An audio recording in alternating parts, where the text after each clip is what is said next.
Greetings to all.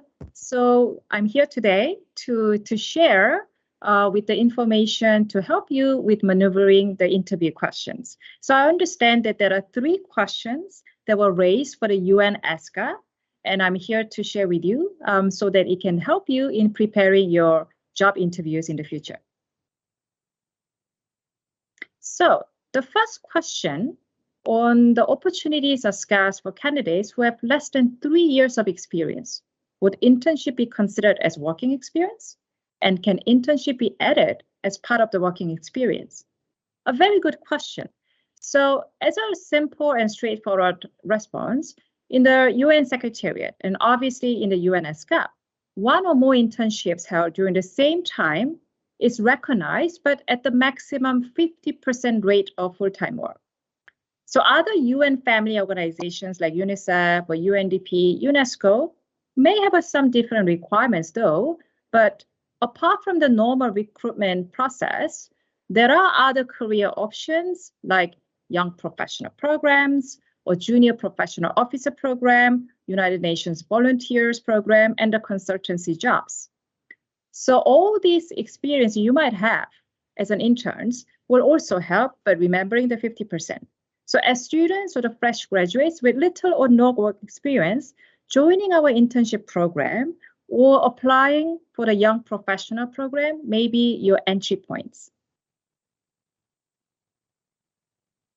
On the second question, to be employed as an economist or a policy analyst, in case a candidate has a chartered financial analyst license, would that be beneficial or supportive for sustainability consideration?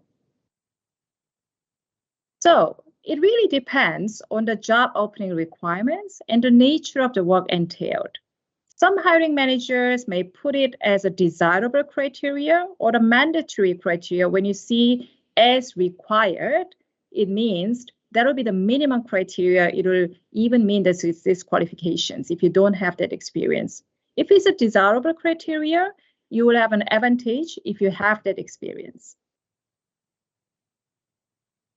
So the next question, is working experience prior to master's degree necessary? If I'm an undergraduate student, should I gain working experience before pursuing master's degree to be eligible to apply for positions? So if you have, and if you're looking for a professional level positions, working experience, if relevant, and if you don't have a master's degree, it can be also counted as a relevant experience. However, due to competitive nature of job at the United Nations, especially if you're looking for the professional level positions, obtaining a master's degree is advisable, and it'll be counted as a desirable criteria as well. While no experience is a requirement for Yppyp entry point, certainly any relevant working experience would be an advantage for the program managers to select the most suitable candidate for an actual job opening amongst the pool of the Yppyp candidates. So although the job openings will show that for the Yppyp or the P2 positions at the United Nations may say no prior job experience required, again, required, but if you have any relevant job experience, you will put in the advantageous position. So I hope that responses to the various questions raised for the Unhcr. Thank you for your interest.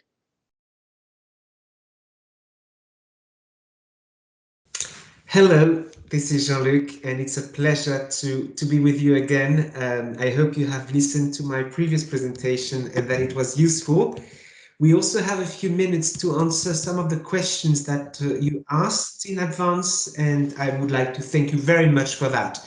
So I have them in front of me, and I will not waste time because I would like to answer as many as possible. So I will just jump into them one by one.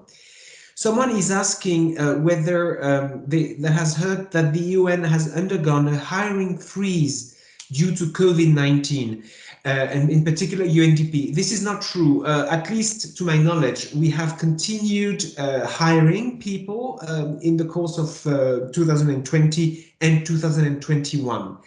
There are fewer positions which are called staff positions in the sense like staff contracts, because we have an increasingly number of positions which are first filled internally, while in the past UNDP would advertise all positions both internally within the organization and externally to the greater public. These days, a lot of positions are advertised first internally and then externally. So there are fewer positions, but there are still a lot of positions, and there are plenty of consultancies, plenty of other types of job offers.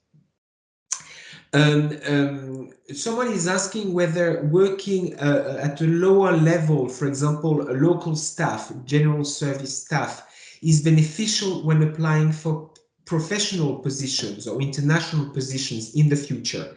In UNDP, local staff can apply to international positions, but I would usually recommend that you try to apply for positions which are international to start with, because sometimes it is difficult to gain the expertise that we're looking for from a local position. It's not impossible, and there are many examples around me of people who started on a local position. But overall, I would recommend trying to jump directly into a professional position. Someone is asking about ways to get into the UN for junior levels. I've already covered this in my own other presentations, so I would encourage you to listen to it. But basically for Korea, it would be the JPO program and the United Nations Volunteer Program. I'm just going to continue trying to answer some of the questions. Someone is asking about the languages, what type of languages we're looking for. I have also answered this question somehow in my presentation, but just to confirm that for UNDP, we have 3 working languages, which are French, English, and Spanish. English is a must-have, French is really good to have, and Spanish also if you want to work in the Latin America region. Arabic can also be an asset because we have a lot of activities in Arabic-speaking countries, and we have actually issues in finding the right talent sometimes in this region. The same goes for French. We're lacking French speakers, so it's really a good idea. In terms of regions, it doesn't really matter where you gain your experience. What matters is that you're gaining field experience, which is of course relevant to the type of job that you are interested in UNDP. Someone is asking, what is the main factor for screening applicants? For example, if a JPO applicant already has 3 years of experience, and she did 2 years of JPO, would that be possible to apply for P3 positions after being a JPO? Yes, it's perfectly fine. As long as you have the number of years of experience and that it is in a relevant field, it really doesn't matter what type of contract you were on. It needs to be a paid experience. You need to have had a salary of some sort or an indemnity of some sort, a monthly stipend. But other than that, it's perfectly fine. Someone is asking, a couple of people have asked about working, having work experience before a master's degree. Overall, I would recommend that you gain your master's degree as fast as possible and that you gain the professional experience after your master's degree. Most of the time, positions will require post-master degree professional experience. Of course, if you have experience before the master's degree, it's also relevant for the CV because it builds your CV strongly. But many times the positions openings would mention post-master work experience. I'm still looking at the questions that have been asked. Someone is asking whether for applying for offices in Latin America, is it beneficial to speak Spanish during an interview, or is it mandatory? Do I have to use Spanish more and frequently and fluently if I am to work there? Well, this would be mentioned in the job description and the vacancy announcement, but more often than not, if the position is in Latin America, fluency in Spanish would be required. So if you're not able to converse in Spanish during the interview, you would probably not be considered for the position, I would think. I'm still going through the list, sorry.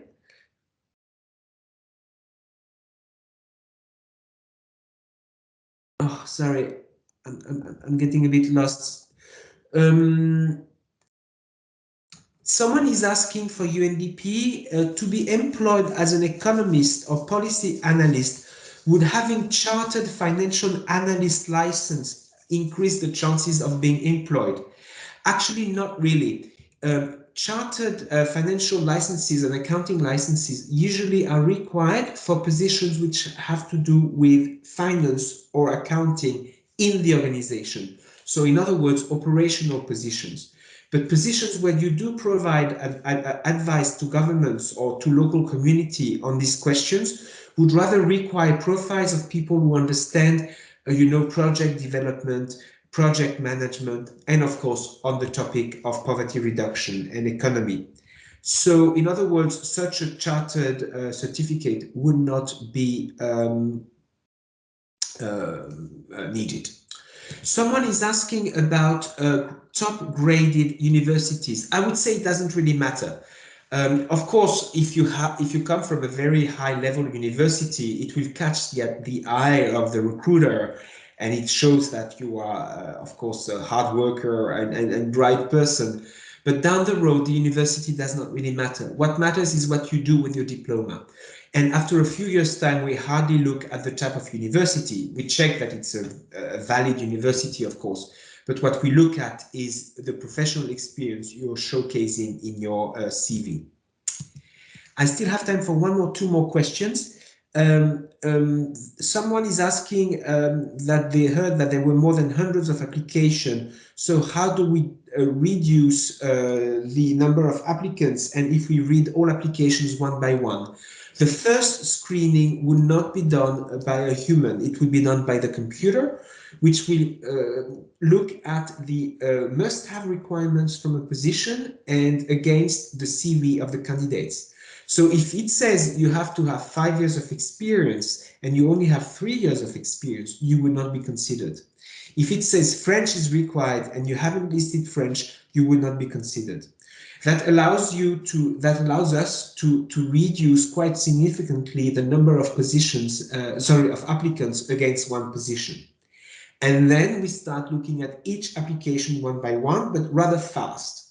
And we do not look at the cover letter. We quickly go through the CV and try to see if the person seems to be a match.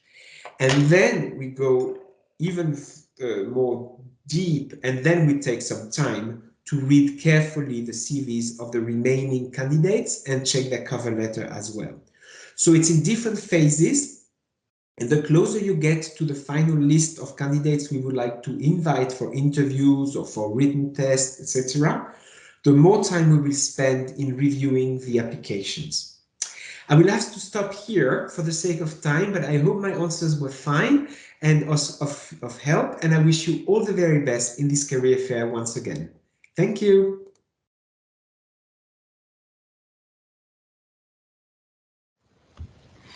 Hello, my name is Gustavo Araújo, and I am the head of HR Partnerships and Talent Outreach at Unhcr, the UN Refugee Agency. We have been asked to provide answers to some popular questions from the participants of this career fair. So we're going to spend 10 minutes with you today answering these specific questions. The first question that I have is about the areas of study, university majors, graduate school studies, or any other experiences that we may recommend to future applicants so that they can join UNHCR. As you know, or you may know, our primary purpose at UNHCR, the UN Refugee Agency, is to safeguard the rights and well-being of people who have been forced to flee. So we work together with partners and communities to ensure that everybody has the right to seek asylum and find safe refuge in another country. We also strive to secure lasting solutions, and we rely on the work of individuals from across the globe with multiple backgrounds. As a humanitarian organization, we rely on the work of people who are humanitarians. However, humanitarians come from all types of backgrounds, At UNHCR, for example, we have close to 18,000 people who have graduated from many educational backgrounds, including those which may not necessarily be directly linked or associated to what people consider as a humanitarian. For example, in our Global Data Center in Copenhagen, we may hire individuals with the statistics and data analysis background. Our risk management teams or oversight teams may hire people with oversight, audit, or risk management backgrounds. Or in certain locations of field operations, we may hire people with nutrition, psychosocial interventions, management, or HR backgrounds. So that means that there could be potential room for anyone interested in supporting our mandate and supporting the organization, protect and provide assistance to those who have been forced to flee. Another question that we received was about the regions or languages that one should look into in order to apply for jobs at UNHCR. One thing that's really important for you to know is that most of our employees are in field operations. 87% of the people who work for UNHCR, whether regular staff or part of our affiliate workforce, are in field operations, with 42% of them in what we call emergency duty stations or hardship duty stations. This means that if you are willing to join UNHCR, the UN Refugee Agency, in the international professional category, you must be willing to apply for positions and eventually rotate to all types of duty stations in Africa, Middle East, Americas, and across the globe. You should also be able to speak English and with an advantage of speaking other languages that are of relevance to our persons of concern, including but not limited to French, Spanish, Russian, Chinese. Currently, we have a lot of emergencies going on across the globe, and I also wanted to highlight that we are obviously seeking individuals who can speak Spanish for a variety of roles in Latin America. Another question that we have is, I wonder if a master holder working as a low-level general staff or in the UN system is beneficial when applying for P positions. Look, master's degree are not required for general service positions, but many, if not most of our G staff have a second level university degree, which is the equivalent of a master's degree. In order to be competitive for professional positions, though, a master's degree can certainly be quite useful and mandatory for many positions. A bachelor degree is typically the minimum requirement for you to join international positions, international professional positions. Another question we got is there any relevance between grade and level? For instance, which positions of grade level do staff in their 30s usually hold? The requirements are based on years of experience in the areas of expertise of relevance to the role. So you may find individuals who may be at the P5 level in their mid-40s and individuals who may be at the P2 level in the mid-40s, depending on the areas of expertise they focused on, the type of role they have. So this is based on your expertise and experience and not on age. Is there any ways to get into the UN for junior level? Well, UNHCR, like many other international organizations, have a junior professional officer program, which is a great way to enter the UN system at UNHCR for nationals of sponsoring countries. The Republic of Korea happens to be a sponsoring partner on a regular basis. Other junior level positions, such as those that require fewer years of experience, may be available for competition via our careers page at unhcr.org/careers. Another question that I have is, what are the criteria for shortlisting candidates and what are the standards for selecting the final candidate? Well, in order to compete for positions at any international organization, including UNHCR, it's really important that you first meet the minimum criteria. However, meeting the minimum criteria is not enough to advance to the next stages of the competition. It's really important that applicants show an understanding of how their previous experiences align with the needs of the organization, particularly for the position they are applying for. These standards for selecting the final candidate are based not only on meeting the minimum requirements, but also on providing evidence via multiple stages of the recruitment process, which may include taking a technical assessment and passing a competency-based interview, in order to convince a number of stakeholders that the individual possesses the skills and abilities needed to succeed in the role. When it comes to international professional positions, other criteria such as gender or geographical distribution may play a role, but only among those who are already finalists and have demonstrated to be a fit based on multiple stages of the process. But these criteria tend to be at the assessment of other bodies, such as the board that reviews the submissions to make final decisions on who should take the position. Another question I have is, as I know, for every opening recruitment, more than hundreds of applications are collected. How do you long list them? Reading and reviewing application one by one, or any other modality used? Well, recruiters in international organizations are supposed to verify applications and separate those who meet the minimum requirements from those who don't. Once the long listed individuals are established, then other processes may take place to identify the individuals who have had experiences that better align with the roles and responsibilities of the jobs advertised. In the case of temporary positions, it's also possible to get the support of artificial intelligence to do the earlier screening, but be sure that an individual, a real person, will be looking at applications throughout the process. Another question I have is, could you please share information of the HR screening system? In general, for the P2 position, how many people pass the first stage and get a chance to do an interview?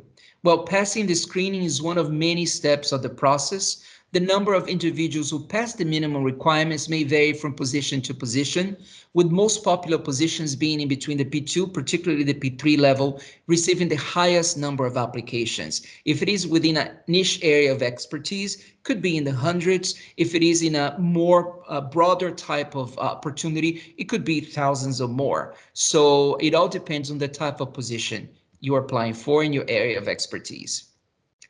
Could you share some tips or any advice to Korean JPOs in their final year who are desperately looking for fixed-term jobs in UN agencies and international orgs?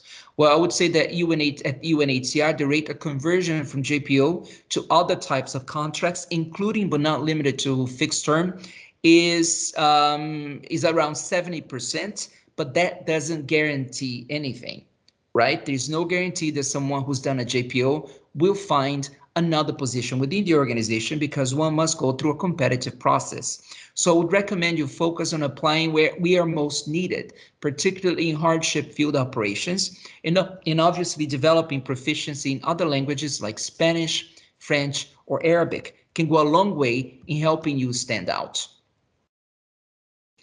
Another question is, what is your personal view, opinion on the policy direction for the Korean government to increase representation of high-level Korean nationals in the UN system? What I'd say about that is we welcome applications for nationals of all eligible countries, and as part of the UN, UNHCR strives for a diverse workforce in terms of nationality, gender, race, ethnicity, cognitive styles, and abilities. So we are happy to see the interests of our donor states, including but not limited to the Republic of Korea, in increasing their partnerships with the organization. I very much appreciate the opportunity to talk to you today. Thank you very much for your time, and I hope that answering these questions have been useful to you. And have a great day, and thanks for attending this event. Convener, so I will ask you some question. So, what led you to work in the UN, despite there being many career options? What do you think your biggest strengths is that really secure you a place in the UN? Yeah, thank you very much, Minsu, for the question. I was also trying to reflect this during my presentation, that I have a passion to serve people from my very childhood. And when I was reading a lot of materials on the website, and I found that Yppyp is working to that front very much.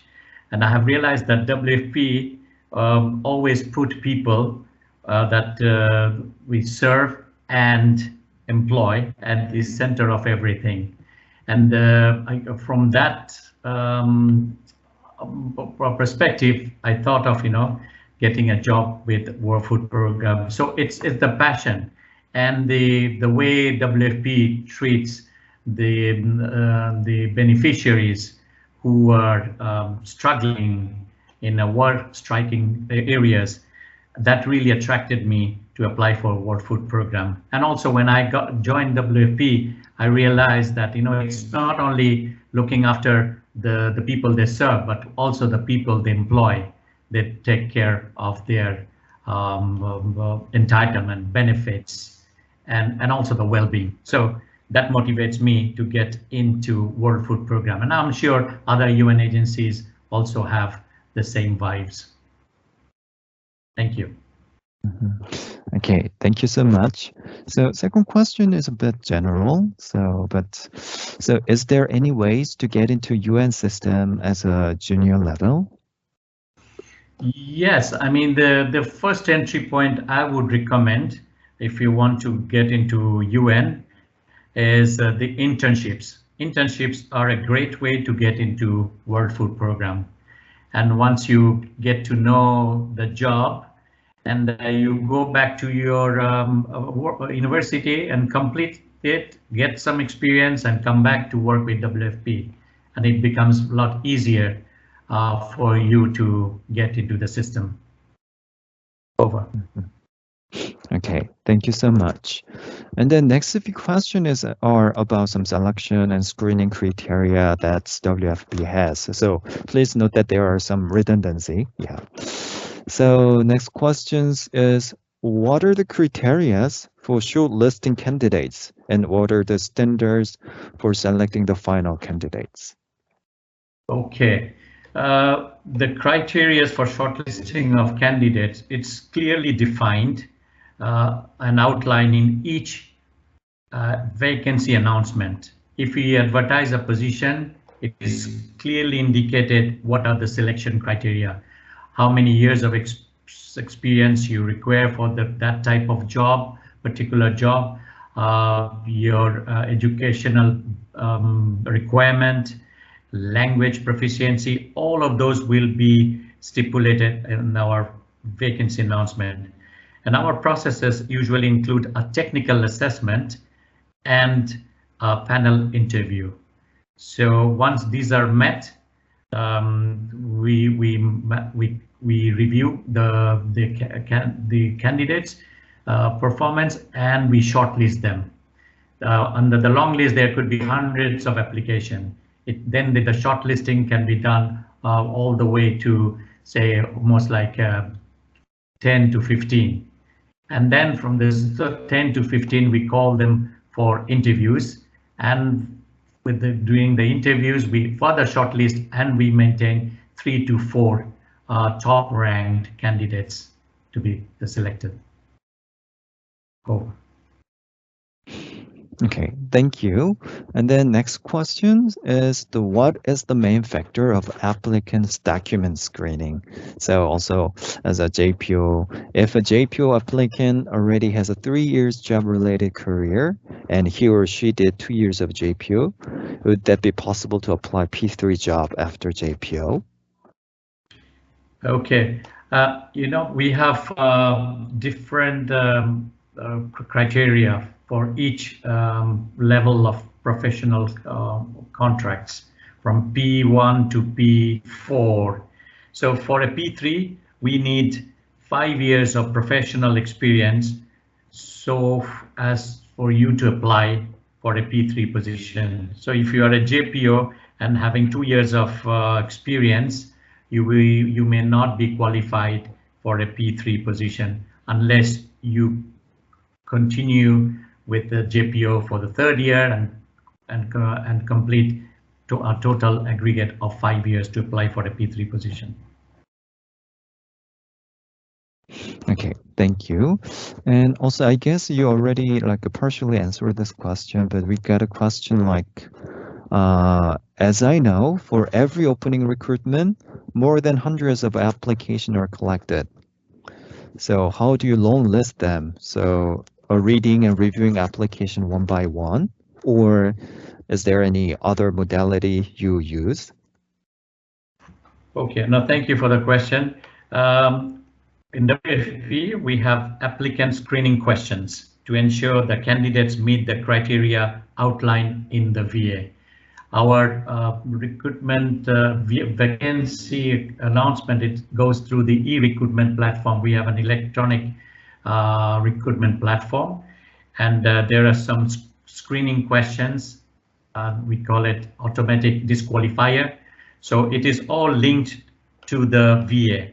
So as long as the candidates meet the criteria outlined in the VA, they get the points. If they don't meet the criteria for the VA, they are automatically disqualified.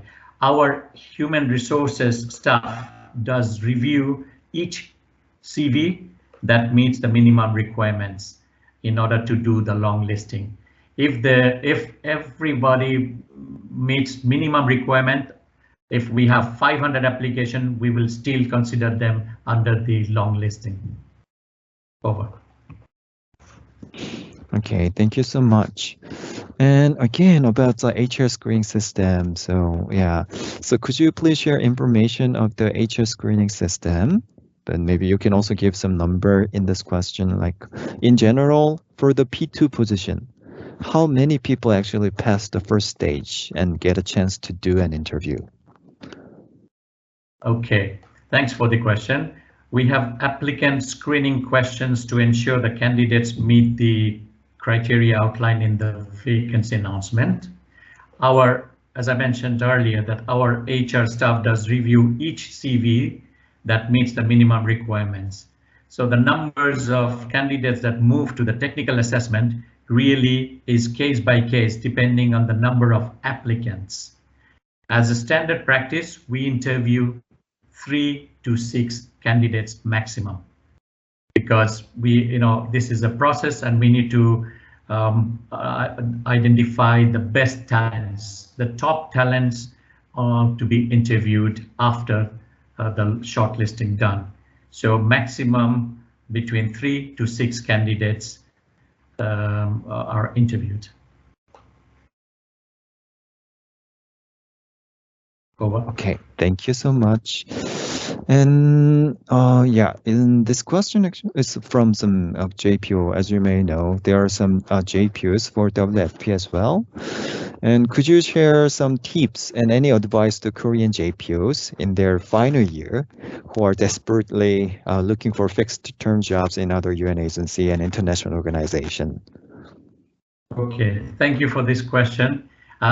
From my experience, I can tell you I've got 29 years of working experience with World Food Program. I would recommend that not being tied to the grade level contract type, only being willing to take a P3 after a JPO program. I mean, the attitude should be that I will try my level best. There are lots of opportunities that will help one to grow in your career. You own your career, so you have to make sure that don't run after, I want a P3 soon after P2. No, you can also look outside of the organization you're working. Maybe with the UNICEF you're not getting to get to a P3 post because they don't have vacancy available, but you can try for other UN organization.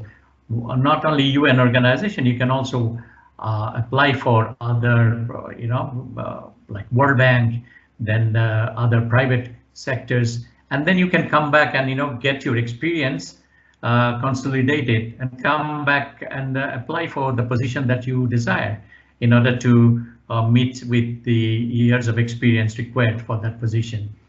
So I would say do not just get tied to the grade level. Over. All right, so thank you so much for this practical advice for JPOs. And next question is some language criteria. So do you must be fluent in other UN official languages besides English? Also, do you prefer candidates who have graduated college, graduate school of English as mother tongue countries such as US, UK, Canada, and others? And lastly, do you prefer Korean applicants who have graduated from top-ranked prestigious universities? Okay, thank you for that question. I would say that candidates should have an intermediate level of a second UN language, or even Portuguese, which is a WFP working language. By the way, WFP does not give preference to those that have graduated from an English mother tongue university or specific universities within Korea. So there is no preference to it. I mean, it's fit for purpose. Who has the talent, who is the best fit for that functional role, will get the opportunity, irrespective of universities, top-ranked universities. Everything will be determined during the time of written test and interview, face-to-face interviews. Over. Yeah, thank you so much. And again, some question about some language. So I want to apply for offices in Latin America. Is it beneficial to speak Spanish during an interview, or is it mandatory? Do I have to use Spanish more and frequently and fluently if I am to work there? Yeah, thank you very much. This is a very pertinent question. And let me tell you, from my experience, I worked in Latin America. I was the regional HR head in Panama, covering 12 country offices in Latin America and South America. And I had no Spanish background. English was the medium of language that I was using. But then I realized that it became very difficult for me to collaborate, to understand the basics, working with human resources or program, dealing with your counterparts. You must have a second language, or you need fluency in Spanish, especially in the context of Latin America. But my advice to you would be, please, if you are looking for a job in Latin America, you must have Spanish, fluency in Spanish besides English. Over. So yeah, thank you so much. Also for the advice out of your experience. And next questions is like, I wonder, a master degree holder working as a low-level general staff or general service level in the UN system beneficial when they are applying for P-level position in the future? Thank you for the question. It is on a case-by-case basis. Some roles do require a master's degree, and this will be clearly outlined in the vacancy announcement. So it all depends on the hiring managers. If the hiring manager believes that I am looking for a G6 with a master's degree, which is desirable, yes, the master's degree should be included in the vacancy announcement as desirable, although it is not mandatory. But if it's desirable, that means the hiring manager is looking for someone who has a master's degree background. So it is definitely outlined in the vacancy announcement. Over. Okay, thank you so much. And the next question comes from some person who really wants to apply for WFP in the future. So I was curious if there are any areas of study or experiences recommended for WFP applicants if they wish to apply as development or governance professionals. Okay, thank you for the question. I would say the area of study depends on the role that you are applying to. It all depends on the functional role that you are looking for and your skill sets. So we are looking for a degree in international affairs, like economics, nutrition, health, agriculture, environmental science, social sciences, or other field relevant to international development assistance. So these are some of the areas that you need to look forward. And yes, now World Food Program is more and more moving towards cash-based transfers. So if you have any experience in cash-based transfer, that could be an added experience. Have some knowledge in human resources management, that should be also an added value.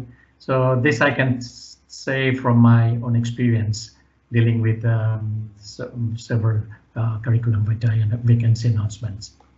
Over. Okay, thank you.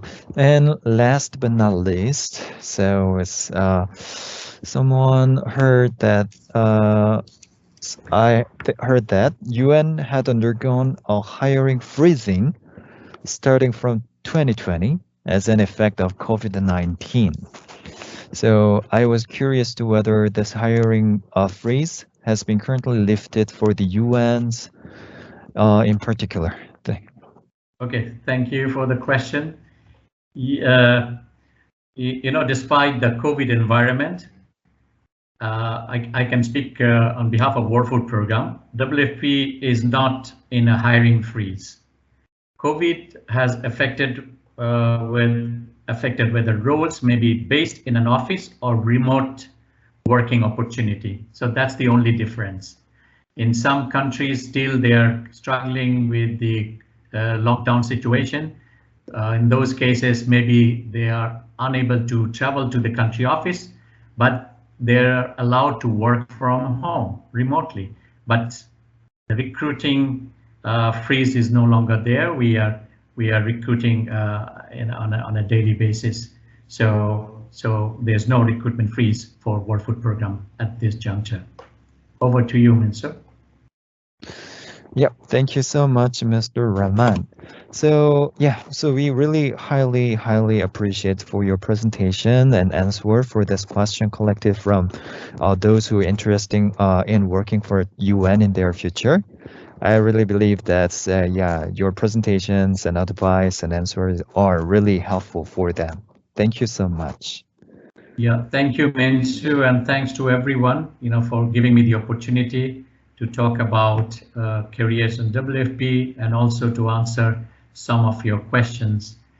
But please reach out to WFP should you need further clarification. We're always there to provide you with the support. I wish you all the best. Have a good morning, afternoon, or evening from Rome.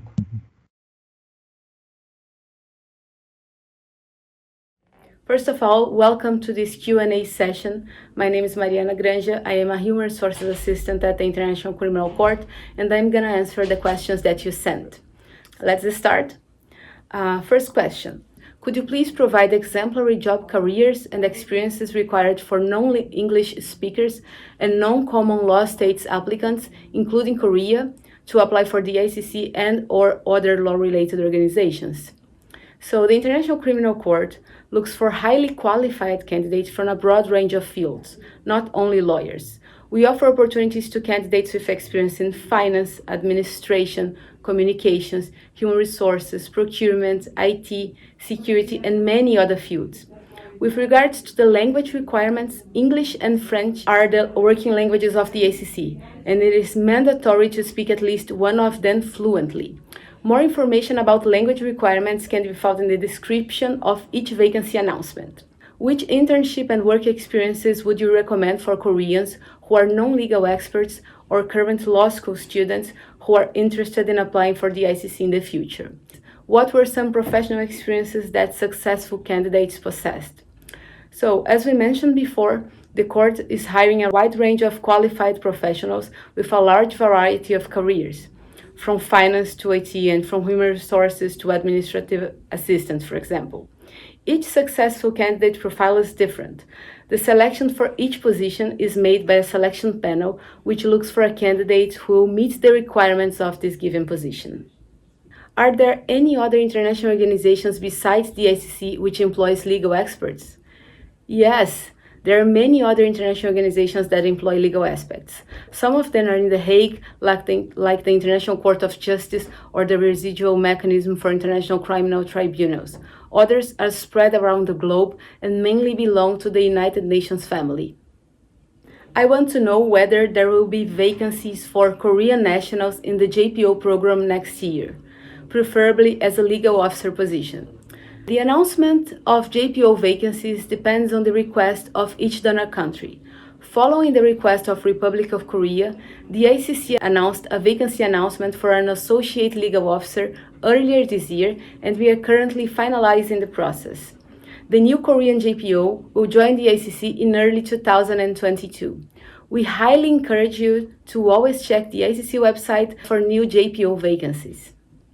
What is the main factor of applicant document screening?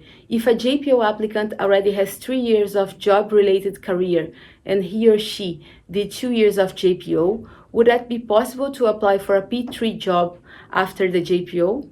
Each vacancy announcement has different requirements, and it is really important to check all the requirements before applying.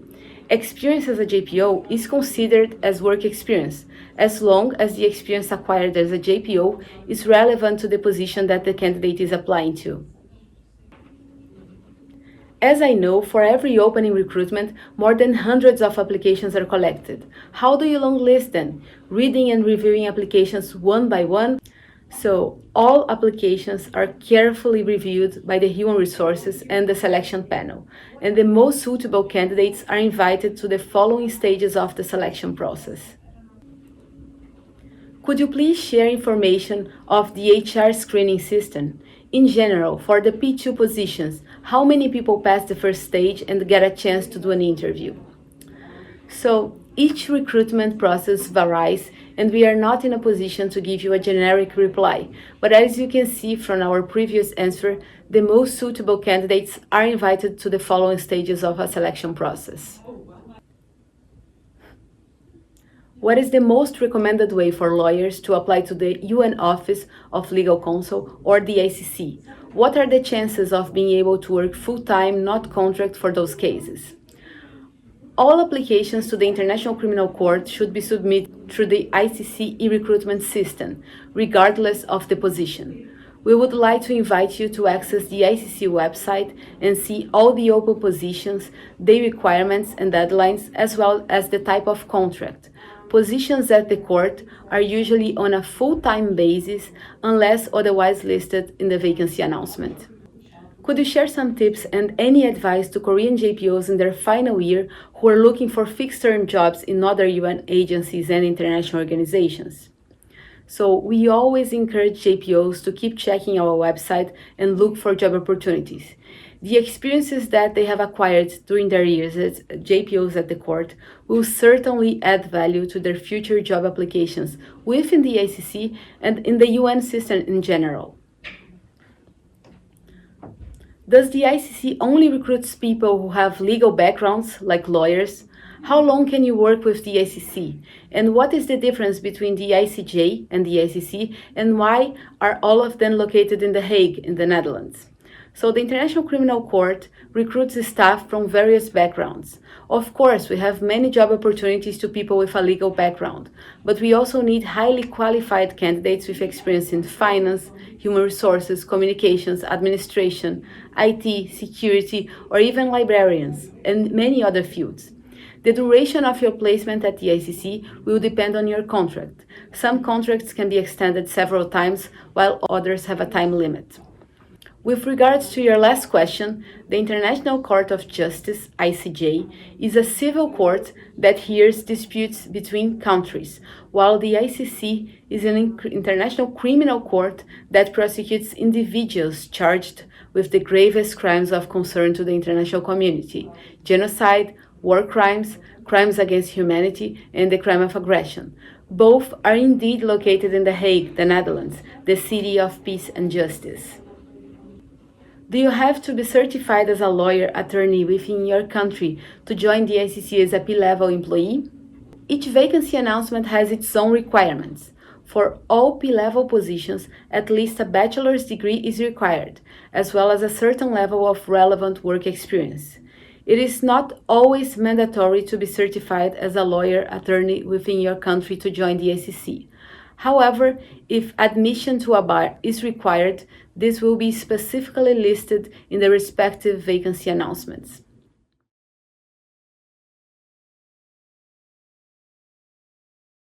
Hi everyone, my name is Nadav and I work at the OECD in Paris. We wanted to thank you for sharing your questions with us. We were given 10 minutes for our responses and we'll do our best to provide you with relevant and interesting input about the OECD. So let's start with the first question. The question is, what led me to work at the OECD and what is my biggest strength that enabled me to be hired? Very interesting. So I wanted to work at the OECD because I believe in the mission of the organization, to help governments create better policies for better lives. I also think that only by collaboration between countries we can confront global challenges like climate change and help each other as an international community. For my biggest strength, it's hard to tell. So I guess you need to ask my former boss who originally hired me. But overall at the OECD, we look for people that are motivated, have close familiarity with the OECD policy areas, and have strong technical skills like data analysis, and soft skills like communications. So let's go to the next question. What is the average age and years of experience for an entry-level position at the OECD? So for an entry-level position, you would be normally asked to have a master plus 2 or 3 years of experience, or a PhD. The average age at the time of the appointment at an A1 level, which is junior policy analyst or junior economist, as you can see here on the screen, is between 29 and 31 years old. For internship positions, you don't necessarily have to have a lot of experience. And also for the Young Associates program that will open in November 2021, we're looking for newly undergrads, so no substantive experience would be needed. And we even have people that are starting when they are in their early 20s. So let's move on to the next question. Do I must be fluent in other languages besides English when I apply? And do we prefer candidates coming from English-speaking universities or top Korean universities? So the answer is that the OECD has 2 official languages, English and French, and that the requirement is to be fluent in one of them. And you have to have the motivation to learn the other language after you join the organization. And there is no preference in terms of schools, but we do see higher success rates for Korean candidates who have studied in high-ranking universities in Korea or abroad. So moving to the next question, I wonder if there's any disadvantage if I apply to higher or lower positions in the same directorate entity.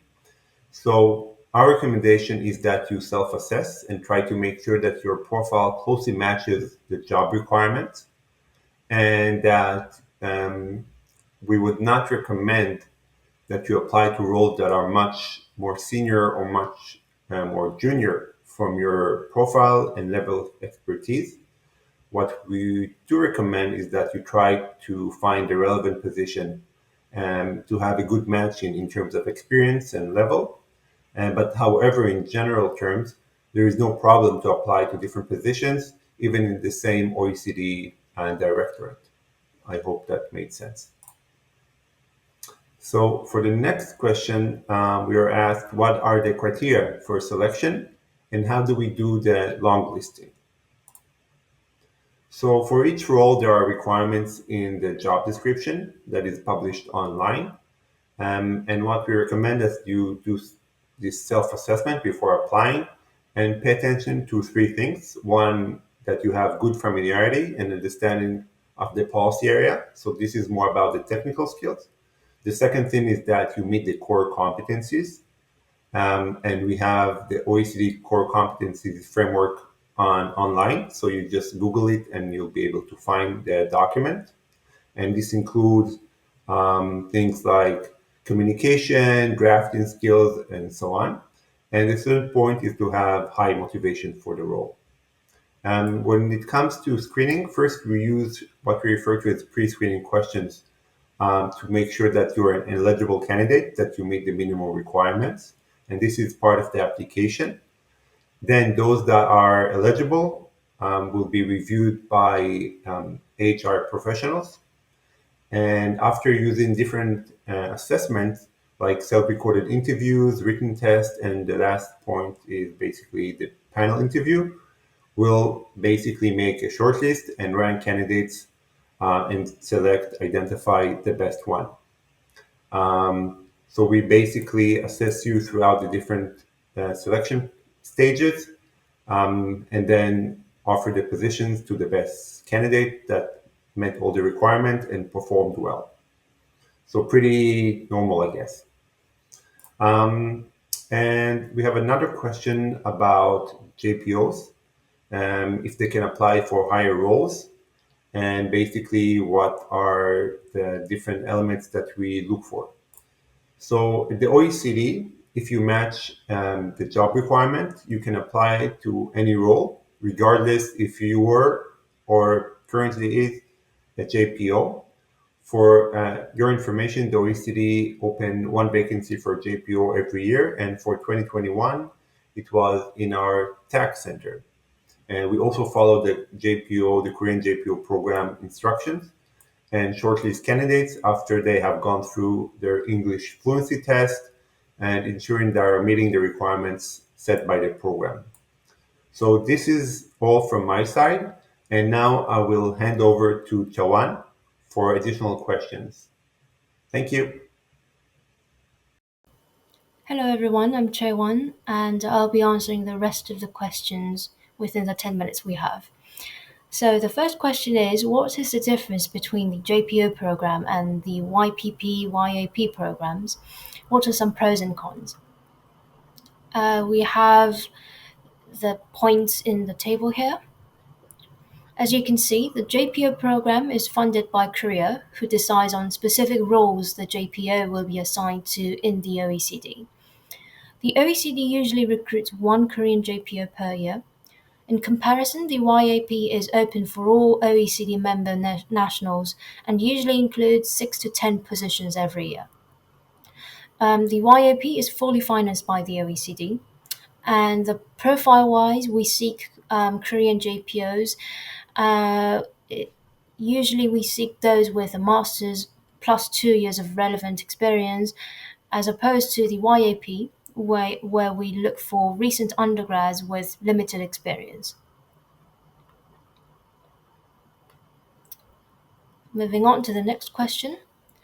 Opportunities are scarce for candidates with fewer than 3 years of experience. How many internships are appropriate, and how does one transition from several years of interning to working full-time? So I would first like to put out that the OECD internship program is an excellent way to start your career at the OECD. There is a 10% retention rate of interns, and interns often go through temporary staff positions and then apply for the official positions. So previous internship experience, if they are related to the position you're applying for, they will be considered as previous work experience when applying to the regular OECD vacancies as well.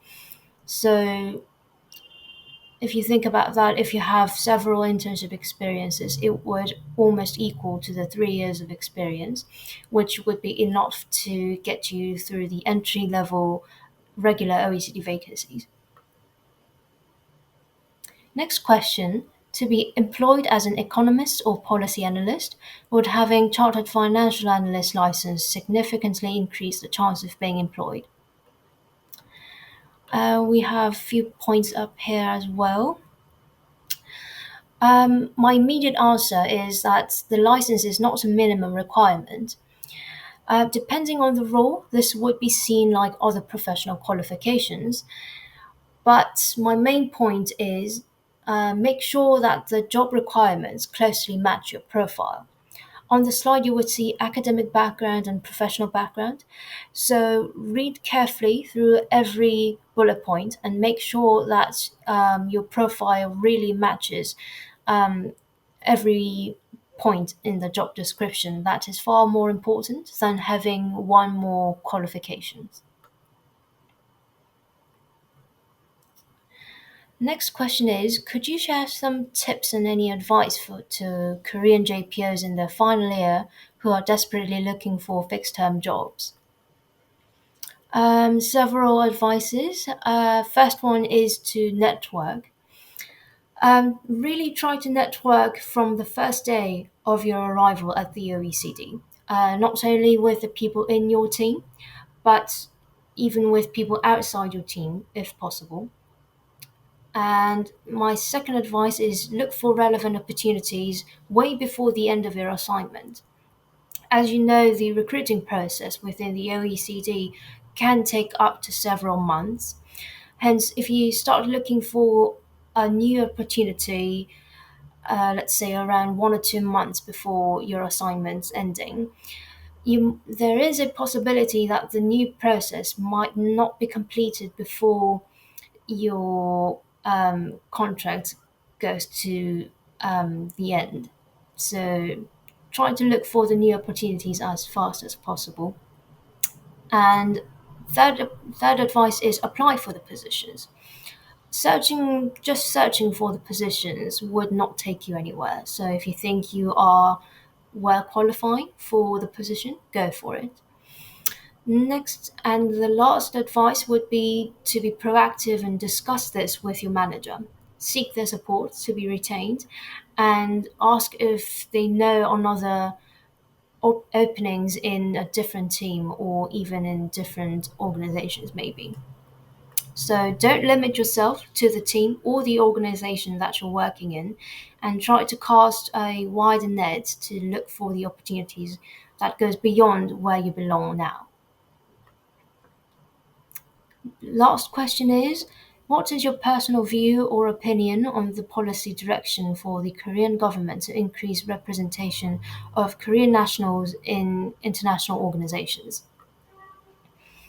I think it makes sense that every country increases their involvement in international organizations, including by having more national representation. Korea is prominent in the international arena, and we understand the interest in also increasing the engagement in the work of different international organizations. So I would really encourage everyone who is interested in working at the OECD to apply for the positions, and I hope to see many of you at the OECD in the future. This is the end of our Q&A session, and I hope it helped you in some way or another. Bye-bye. Ladies and gentlemen, welcome to this question and answer session. Myself, Manuel Braca, as well as my colleague Geraldine Becky from the United Nations Volunteers Program, have put together this short video where we will answer your main questions regarding to our program. So, without further ado, I will read the question for my colleague Geraldine to answer. One of the participants of the career fair, Geraldine, asks, I have heard the UN had undergone a hiring freeze starting from 2020 as an effect of COVID-19. Thank you very much for this very good question. I think that if you were attentive actually in the first part of our presentation, you probably already have got now the answer to this question. And actually, there was absolutely no freeze of United Nations volunteers being posted. And actually, the demand from our United Nations partners, so the funds program and agencies, actually increased due to COVID. There were a lot of needs that just became more pressing, and more assignments were asked. We would, for the first time in over a decade, we went over 9,000 volunteers. We had almost 9,500 volunteers. Many were national assignments because there was also challenges in moving and in having international deployments. However, as said, there was absolutely no freeze, and we foresee no freeze. Our partner agencies always have a lot of demands because the United Nations serves the entire world in all of the sustainable development goals. And therefore, as you can easily imagine, there is a lot of need of United Nations volunteers. Thank you, Manuel, for this question. And actually, now I want to ask you another question that came from another participant. And the question is, I am curious about the recruitment process for UNV applicants and the amount of expertise UNV requires for undergraduate applicants to have when applying. That's a very good question. Thank you, Geraldine. I think you touched it upon your presentation that we did earlier. And exactly at the slides where we explain the categories, maybe this question is more elaborated. And to give a short answer to this, there are several categories where we recruit our UN volunteers. So we recruit volunteer experts that require over 15 years of experience. We recruit specialists 3 to 15 years, and then we have youth 0 to 2. So basically, as you may have heard through the other questions, but also through the presentation, everybody has a place in our program, from those that are freshly graduated to the very senior ones that maybe have worked for the governments, for UN system or other international organizations. Thank you. Let's continue with the next question. I'm a junior at university. It seems that UNV prefers students of master's degree and those who have experienced internships. What do you think is the best way to enter UN system if you just recently graduated with limited professional experience? Over to you, Geraldine. Thank you, Manuel. And thank you to the participant who sent us this very interesting question that also allows us to expand a bit more. So, I want first to say, actually, that there are different ways to enter the UN system and to work. There's not one probably single person that has the same experience. I will share also my experience, how I entered into the United Nations volunteers, as I started as well as a university youth volunteer. So one thing that you have to bear in mind is that we supply UN volunteers to the different agencies, and the agencies, depending on what are their needs, set up their requirements. So they may, for specific categories, volunteer categories, they may set up that they need a master's degree, but they may also be finding accepting students that are doing their bachelor. It really depends on the assignment. Obviously, there are more assignments available, much more of them available for who has finished their studies and has a bit of an experience between 0 and 3 years. The reason why I'm saying this is that when we are looking at your CVs, if we see that you have learned languages, if we see that you have done internships, maybe in topics linked to development or to conflict, we understand that, and not just us, but then also the future hosting entity of the United Nations understands that you really are passionate and that you have, and you're motivated to work for the United Nations. And therefore, you increase your chances. There's a lot of people who are graduated, and there's a lot of people that apply for assignments. So, you have to make your curriculum interesting on one side, and on the other side, show your motivation through your CV. Said this, I don't think there is a best way to enter. I will share my experience. It's just my experience. Don't take it as how it has to be. I actually, during my university studies, I did 4 internships. And then at the very end of my master's degree, I also started another internship. And that was it was in the United Nations, that internship. I found it on my own. I was not sponsored. I didn't have any network at the time.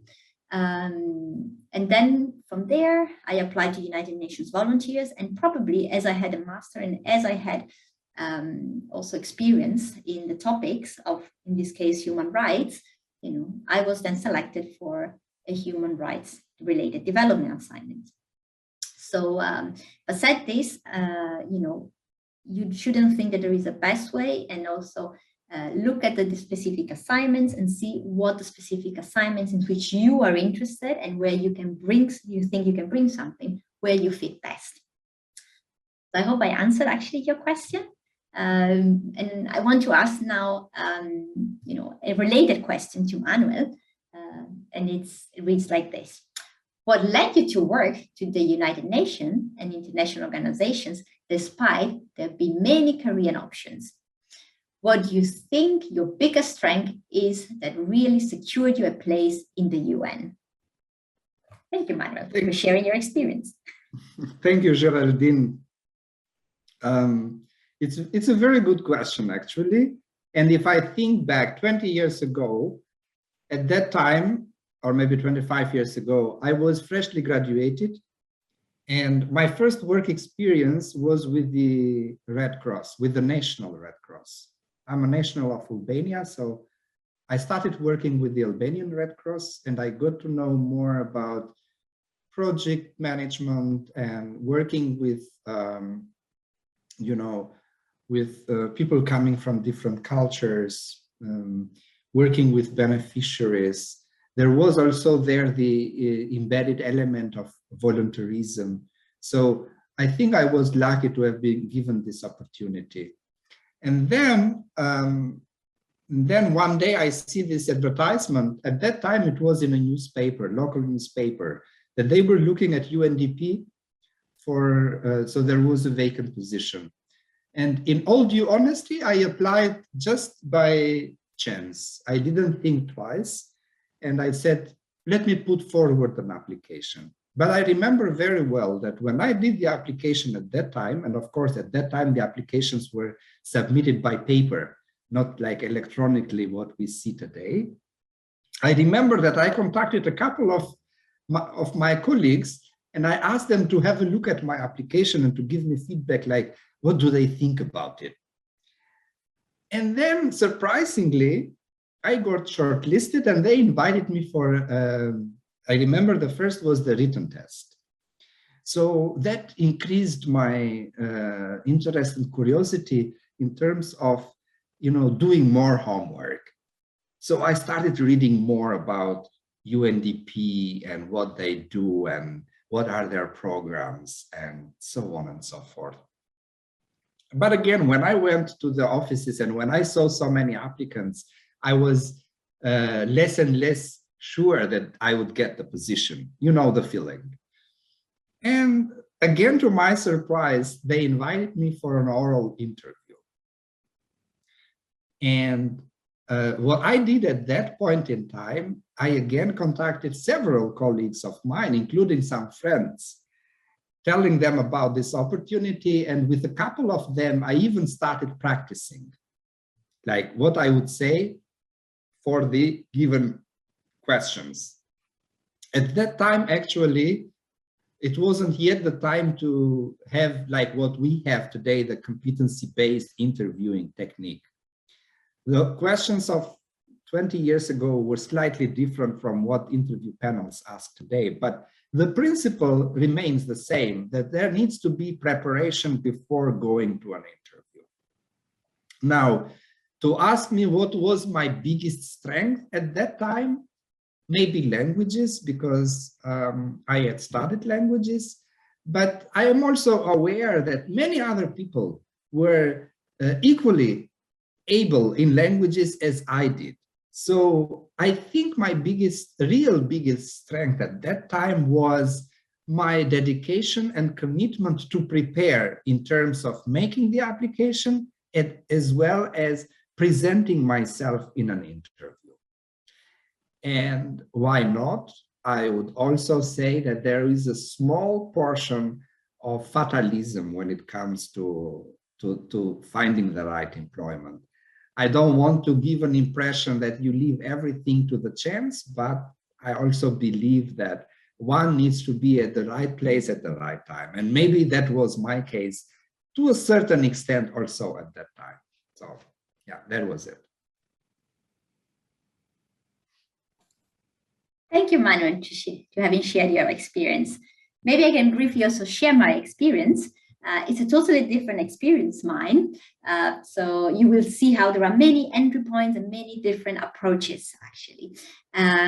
So I think that for me, what really motivated me to work for the United Nations was seen how much sufferance there is around the world. And I wanted to bring my little grain, it's a very little grain, we're all aware, but it is, many little grains make a little sand hill. I really wanted to work in the humanitarian or the development world. I studied political science, and then I followed my studies to get a master's degree in humanitarian aid. And I was really motivated since the beginning in this type of job. And I didn't know I would succeed actually working for the United Nations, but I had it very clear that I wanted to work for not for the private sector. So it could have been an NGO, it could have been the Red Cross, like Manuel succeeded to do. It could have been the United Nations. And then, the more I thought about it, the more I got to know the environments. I focused more on the United Nations and the Red Cross, and then it worked out actually with the United Nations, and I'm very, very glad about that. And so, sure, there are many career options out there. You can try to pursue the ones, and you should try to pursue the ones that you are most motivated and committed to. Remember, a job is not just a job. When you are lucky, you pass only 8 hours a day in it. So you may want to really be passionate, have fun, like the environment where you are, your colleagues, etc. I also had a different experience in the sense that, as I said, there are different ways to enter the United Nations. I was a recent graduate, and I don't think I had a lot of strengths in the sense that there were a lot of people out there with qualifications. I started as a United Nations volunteer. But I think, again, what maybe people saw from my CV was that I had done several internships. I had studied languages as well. And I showed through my CV that I was a person motivated and committed in working in this environment. I don't know what you mean really by securing a position. I was a United Nations volunteer. I was a consultant. I was a staff member. I was a consultant, and I was again a staff member. So as you can see, there's not forcefully a linear path. I think what we are looking now is United Nations volunteers is a maximum 4 years experience in a lifetime, which prepares you to a multicultural environment, to know in the UN, to know and also if you want to continue to work in this domain. One of my best friends is a person I met during my first United Nations volunteer assignment. So it's also a place to connect. It's a place to have friends, to build up your professional skills. So I think it's a very motivating assignment, but I wouldn't look at it forcefully in terms of securing a place in the UN. You may also be aware that in the United Nations, the contracts are 1 year, maximum 2 normally. So it's not a question of securing a place, it's a question of securing an experience, the opportunity to help others, in my opinion. But again, there's many different perspectives, so you don't need to forcefully share my perspective, but I just wanted to show you that there's different sides. So yeah, so I would like now to ask a question to Manuel. And I would like to ask you, and this came from a participant as well, what are the criteria for shortlisting candidates, and what are the standards for selecting the final candidate? Thank you, Geraldine. I would like to thank the person who raised this question, because this is really an important question. So if I would formulate the question in 3 sentences, I would say, criteria for shortlisting are listed under requirements in each description of assignments, meaning work experience, age, because we saw that we have different categories, and then based on those categories, one is eligible for different UNV categories, language requirements, number of years of work experience, as well as educational background or qualifications. So these are, in a nutshell, the criteria for shortlisting candidates. The standard for selecting lies always with the host entities. So the UNV program is only responsible to provide UN entities with a shortlist. The final selection is done by the UN entities through a competency-based interviewing. Sometime, and depending on the nature of the assignment, a written test may apply. A standard for selecting remains the competency-based interviewing, as well as how best one matches with the requirements, with the roles and responsibilities, with the context, with the team in a given setup. So it's a very complicated and complex process at the end of the day, because we want our volunteers to perform their best.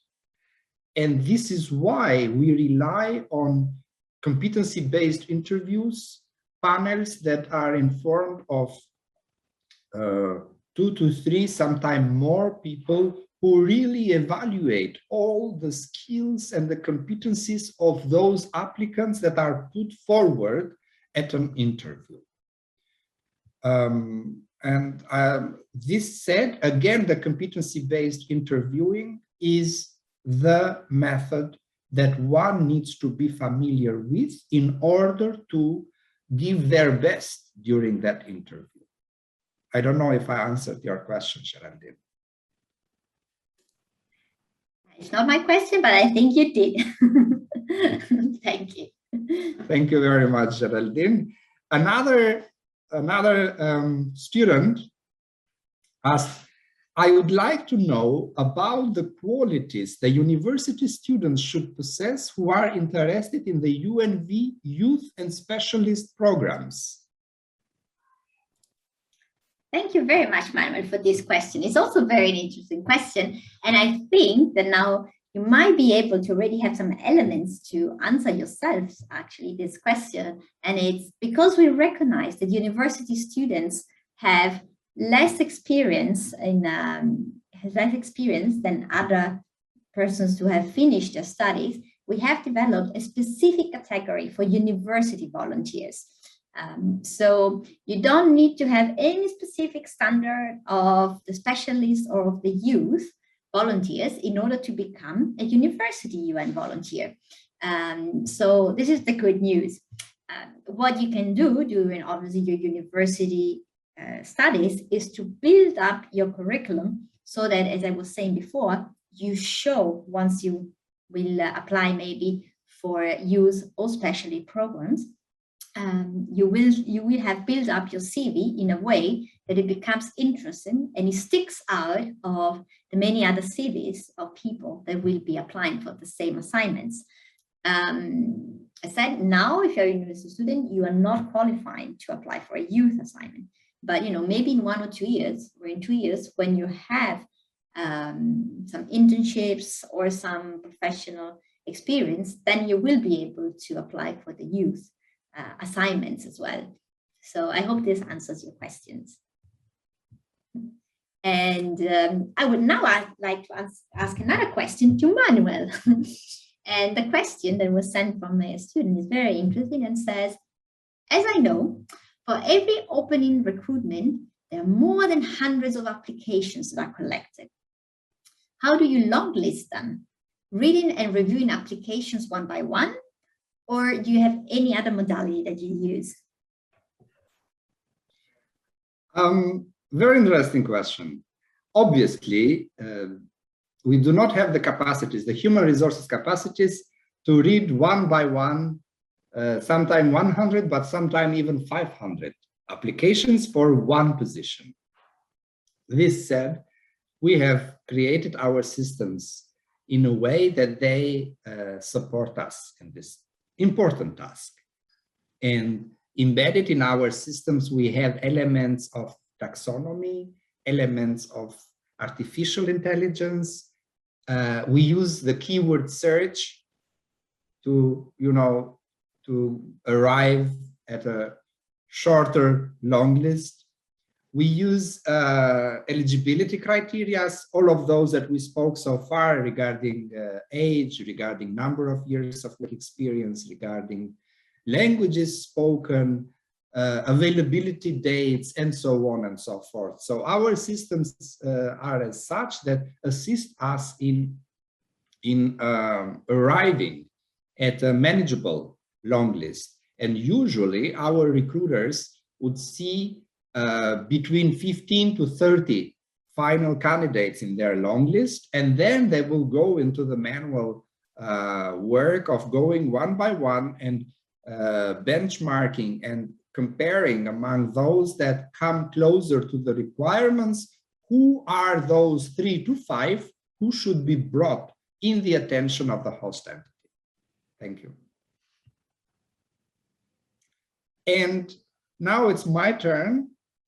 What are the normal career paths the former UNVs take after the end of their UNV contracts?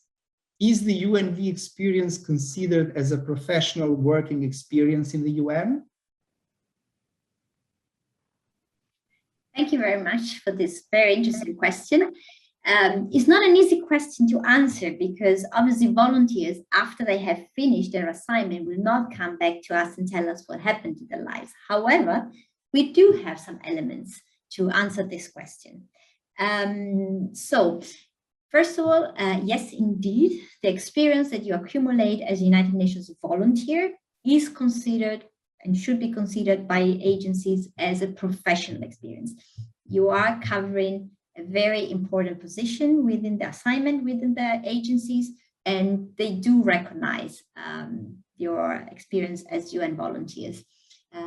We also hope that also in the world outside the UN, this experience is considered as professional experience. And you can actually, certainly once you start your assignment, by enumerating just the tasks and responsibilities that you had in your assignment, I am sure your future employers will consider this as a very enriching and very important experience and therefore calculate it as part of your experience.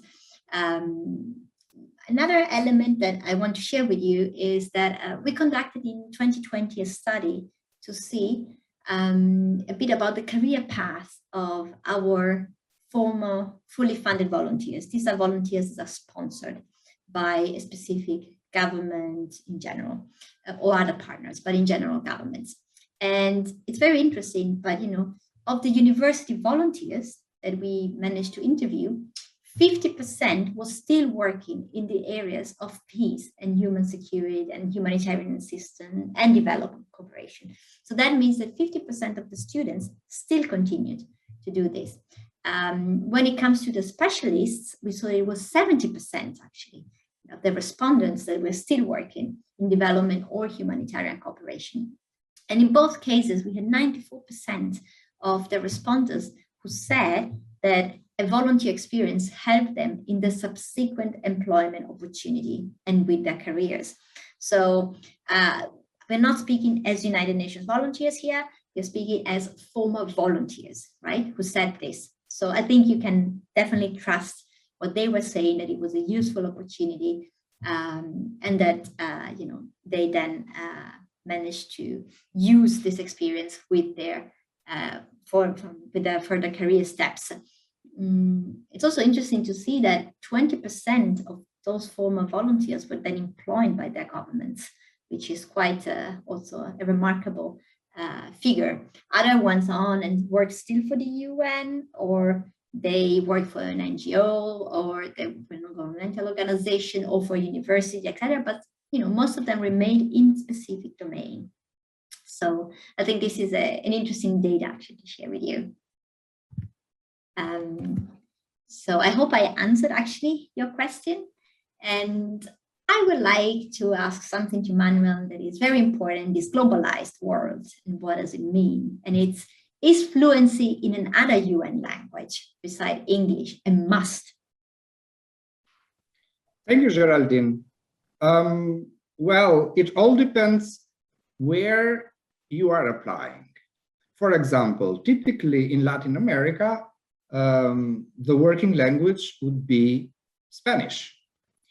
In Francophone Africa, needless to say that one needs to speak French. In some parts of Africa, a combination of English and Portuguese may be required. And what I can say is that in an increasing scale, the fluency in more than one UN official language is becoming more and more like a norm. At the time when some of us were recruited, having only English was sort of okay. Nowadays, it seems that the bar keeps raising and one needs to have fluency in one UN working language, UN official language, sorry, but oftentimes English plus French, English plus Spanish, or a combination, a different combination may be required. So my advice in this regard is, if you are intending to join the international cooperation arena or United Nations or any other international actor, the advice would be, please try to strengthen your language skills, hopefully with more than one UN official language. And now we are at the very last question. I will ask Geraldine to answer. Is any special preference for those who graduate from top-ranked prestigious universities? Geraldine, the floor is yours. Thank you very much, Manuel. This is a very interesting question. At the United Nations in general, and therefore at United Nations volunteers as well, we actually look at the curriculum of the people based on what are the skills and capacities and studies that they have been conducting.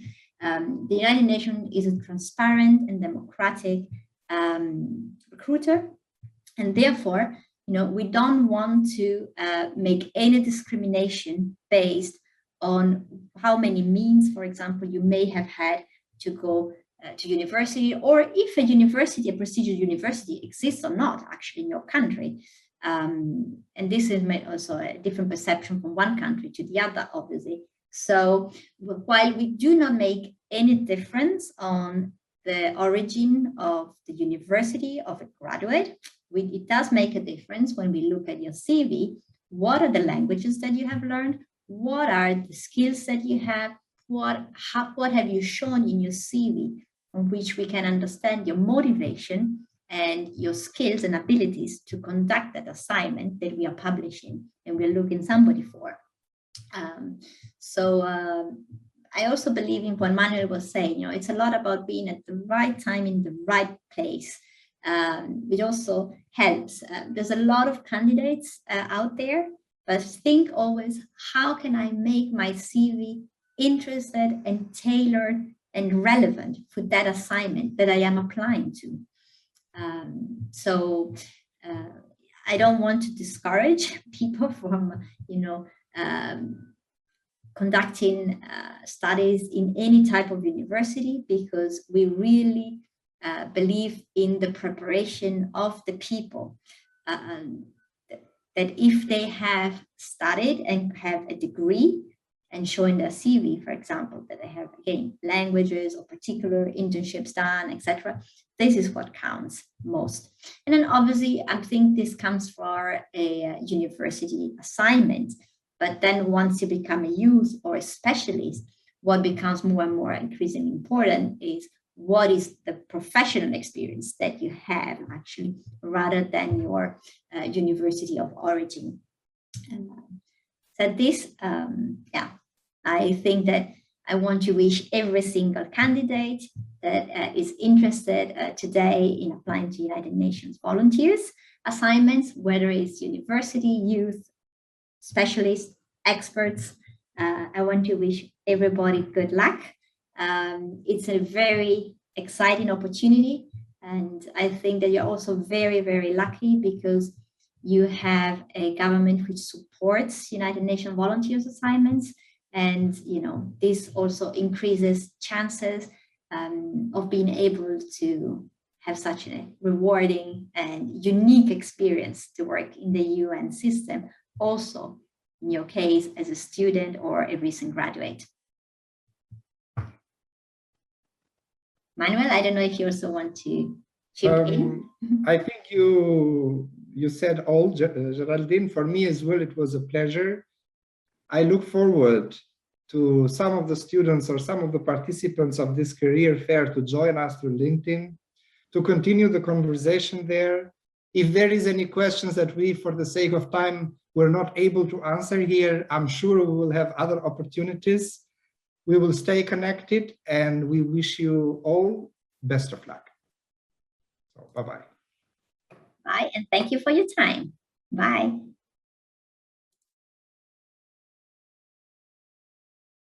My name is Hong Seok Kwan. I am the Chief of Strategic Talent Management Service in the Office of Human Resources in the UN Secretariat. This is to respond to some of the questions that have been posed by some of the participants in the International Organizations Career Fair in Korea. I'll try my best to respond to those questions. The first question that I received was about the hiring freeze stemming from the effect of COVID-19 in the UN Secretariat. Yes, there was a hiring freeze in the beginning of last year, but it has been lifted, so there is no hiring freeze at the moment. So all vacancies are advertised in our careers portal. The second question is about the being a junior in university, and it seems that the UNB prefers students of master's degree and those who have experienced intern. What do you think is the best way to enter UN system if you just recently graduated with limited professional experience?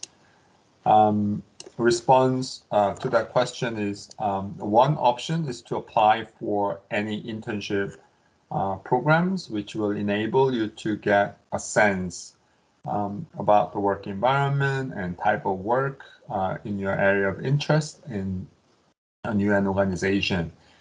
You should consider applying for the Yppyp Young Professionals Program in the UN Secretariat, as the Young Professionals Program does not require any work experience. A minimum eligibility criteria is the first level university degree.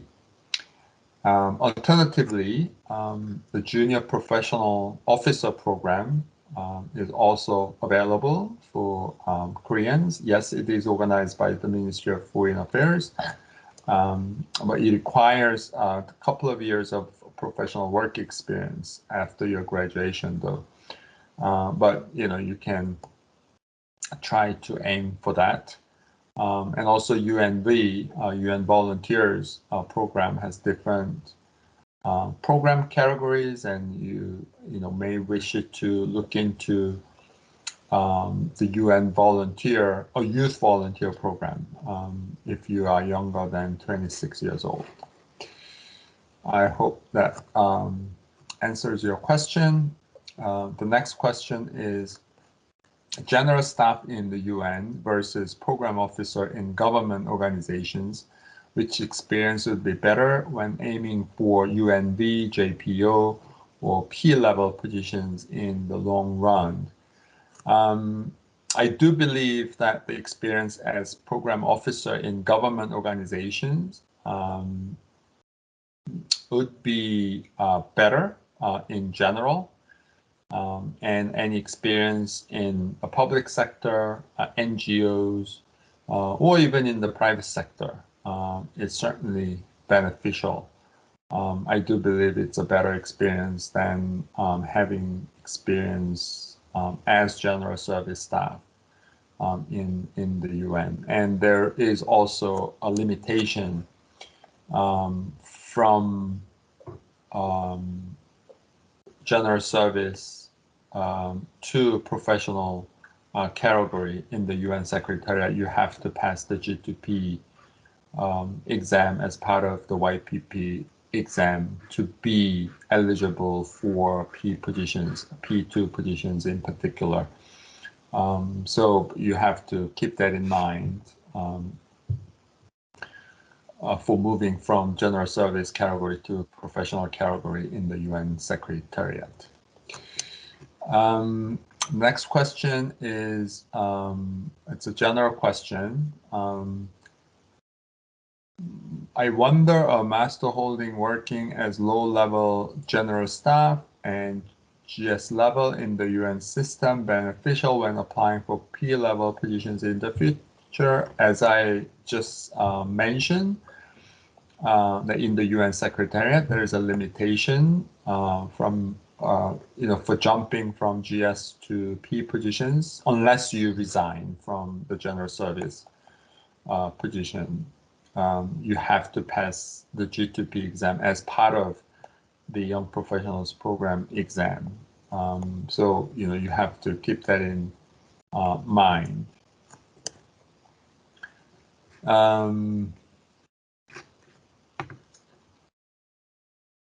The next question is, I have heard that when you are employed in the UN, all staff receive fixed-term contracts. Since most Korean youth prefer regular staff positions with the job security, I'm concerned that if I could work long enough as a fixed-term staff, I wonder if the UN has any strategic place on securing job stability.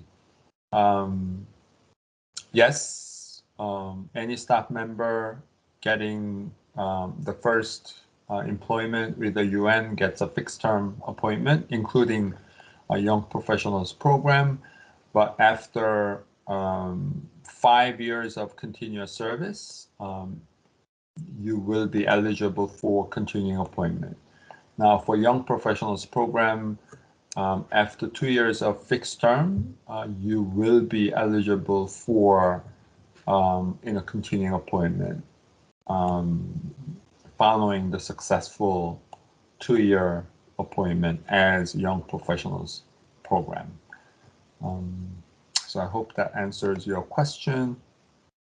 Next question is there any ways to get into UN for junior level?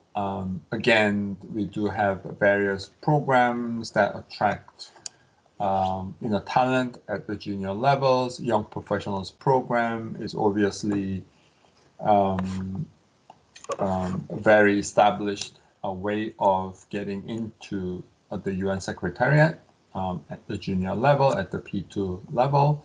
And there are also internships, volunteers program, and also junior professional officer program, which is organized by the Ministry of Foreign Affairs.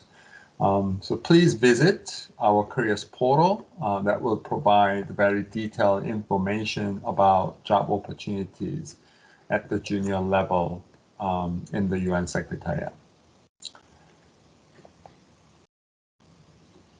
Next question is, opportunities are scarce for candidates with fewer than 3 years of experience. How many internships is appropriate, and how does one transition from several years of interning to working full time? To respond to the second question first, there is no guarantee that you will be getting a full-time job from internship. You have to apply for positions, and you have to be going through the competitive process and selected. There is no automatic jump from internship to a full-time job. My advice about how many internships that you need to do would be not to do too many internships, an internship is designed to provide you with an insight into the work and work environment of the United Nations, and with a more practical learning opportunity during or after your studies.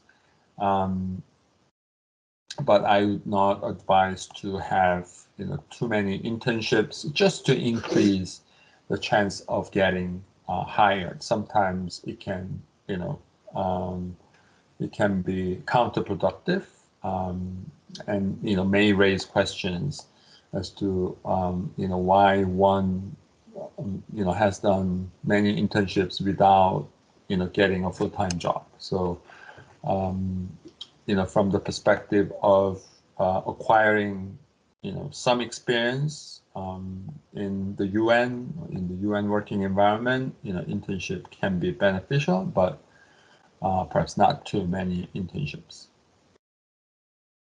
Next question, I think I need to apply for a different position for entering. I wonder if there are any disadvantages if I apply for higher and lower positions for the same entity. My response and advice is to go for the position that your profile is most relevant and where you meet at least the required criteria. Try to project yourself to where you would like to be and apply to positions that are aligned with your career projection, motivation, and aspiration.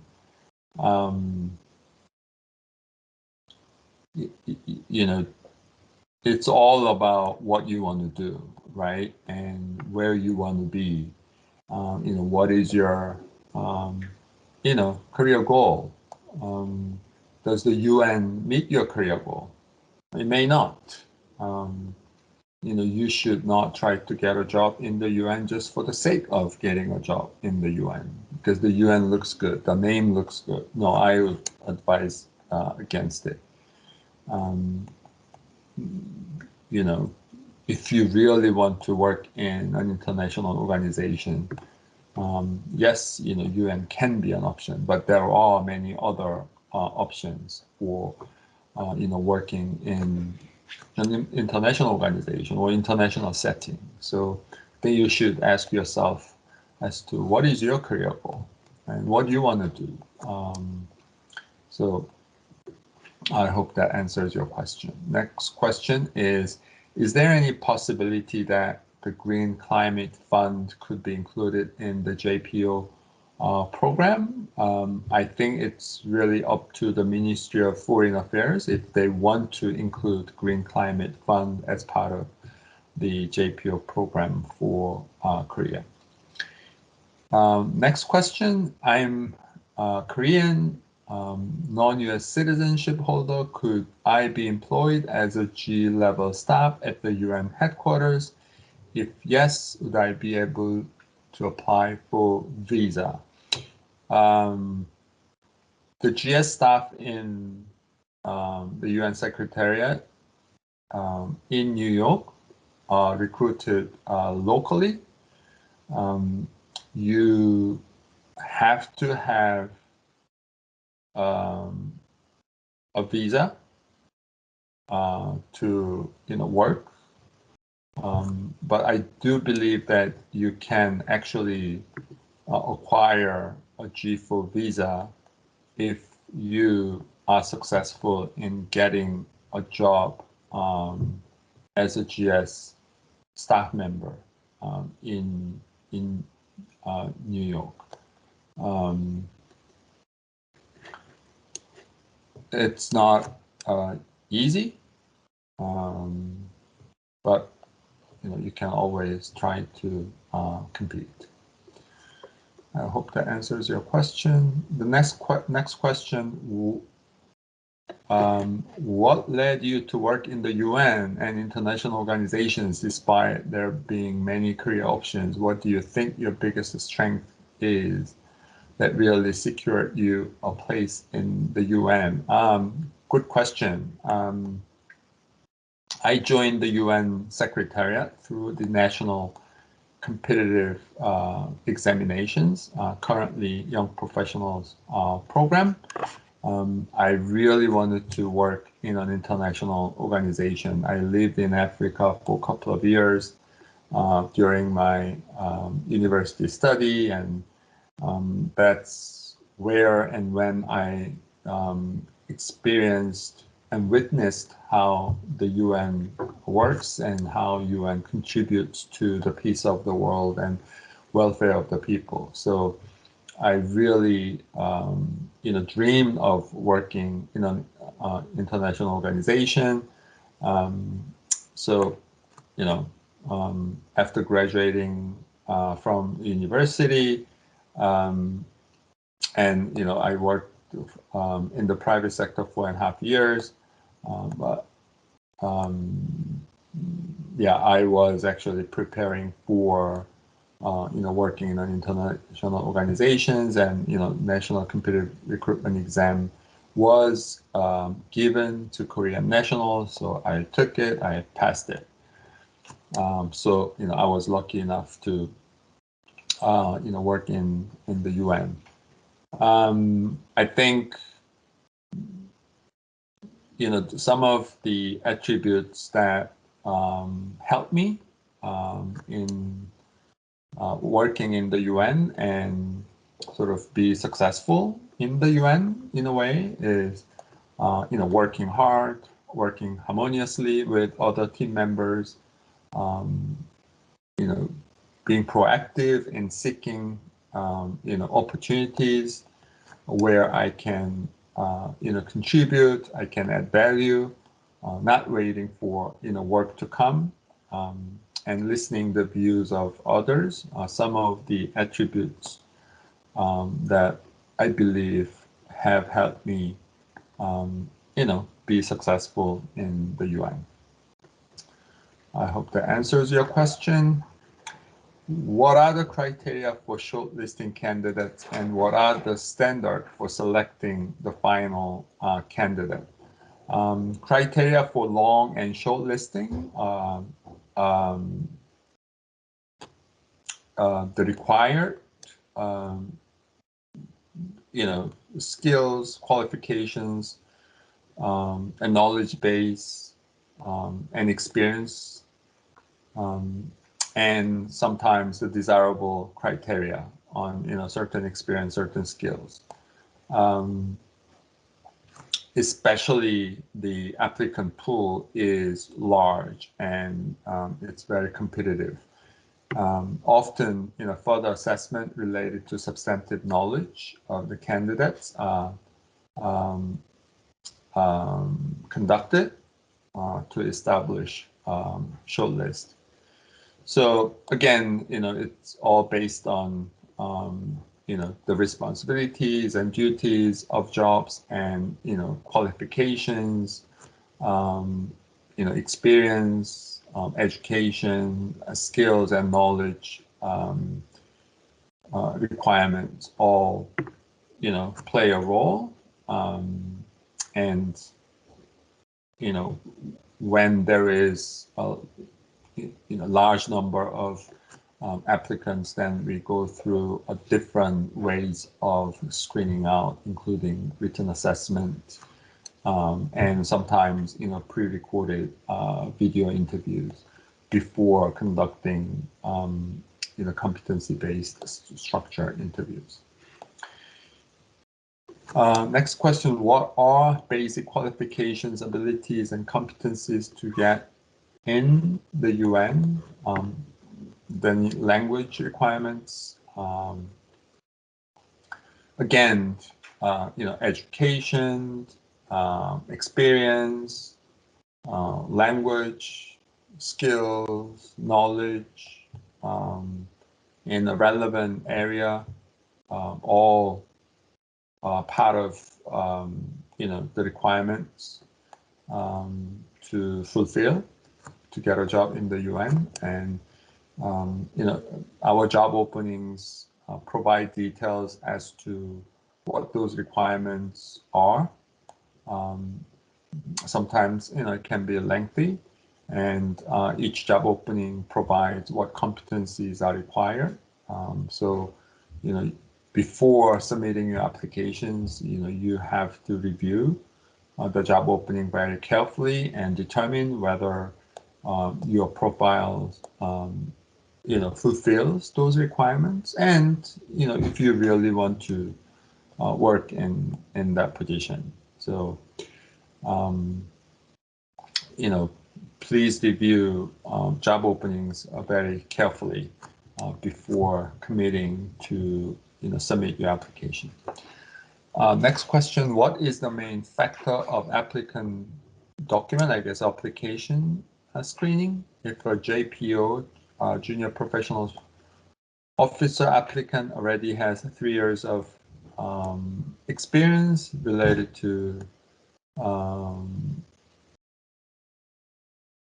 the job, and 2 years of a JPO, would that be possible to apply for P3 job after JPO? For our P3 positions require minimum of 5 years of relevant work experience. So if your work experience after JPO adds up to 5 years, yes, you are eligible to apply for P3 positions. And just for your information, in the UN Secretariat, P3 and P4 are sort of largest pool of positions available in the UN. Next question: as I know, for every open job opening, more than hundreds of applicants are collected. How do you long list them? Reading, reviewing applications one by one, or any other modality you use? As I mentioned, I believe I already answered the question. Yes, there are hundreds of applications for any given job opening. So we, review each one. Okay, let me take a step back. Actually, our recruitment tool Inspira does automatic screening first based on minimum requirements, number of years of experience, and the level of education, and based on responses to job with questionnaire first, and then it screens out, and then those screening applications, hiring manager reviews each one and establish a long list and short list based on criteria, functions, responsibilities, education requirements, work experience requirement, skills, knowledge, and language. And again, if a long list is very lengthy, then hiring manager can conduct a written test. And then once the hiring manager reduces it to short list, then hiring manager conducts an interview. I hope that answers your question. Could you please share information of the HR screening system in general for the P2 position? How many people pass the first stage and get a chance to do an interview? Again, in the Secretariat, the Inspira recruitment tool does automatic screening. Normally, it cuts down about 50%. And then hiring manager reviews the remaining 50% and come up with a long list and a short list. For short list, hiring manager normally comes up with 5 to 10 candidates to be interviewed, and one candidate will be selected at the end. Next question: what is the most recommended way for lawyers to apply to the UN Office of Legal Counsel or the ICC, International, court? What are the chances of being able to work full-time, not contract, in those cases? For a legal officer at the UN Secretariat, you should have a master's or equivalent degree in the respective field of law, whether it's administrative law, international law, human rights law, and there are many other law areas, and minimum 5 years of experience in a legal field relevant to the office's work. Again, P3, we require 5 years of experience. P4, minimum 7 years. P5, minimum 10 years. D1 and D2, minimum 15 years.